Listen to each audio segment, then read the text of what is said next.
साथी भन्न साथी भन्न दादा अँ त मेरो सुख दुःखमा धेरै साथ दिस भन्न मेरो हाँसो मेरो रुवाईमा धेरै साथ दिस तर म बाँचे भनेको बस 5 सेकेन्ड एकछिन ल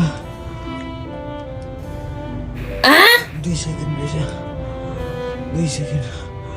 बस 2 सेकेन्ड साथी तैँले मेरो सुख दुःखमा साथ दिइस्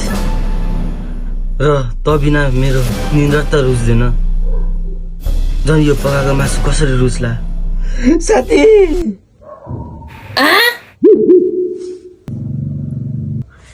लाम्पो मर्नुको लागि त भोलि पनि छ नि लु यो मासु बस्किन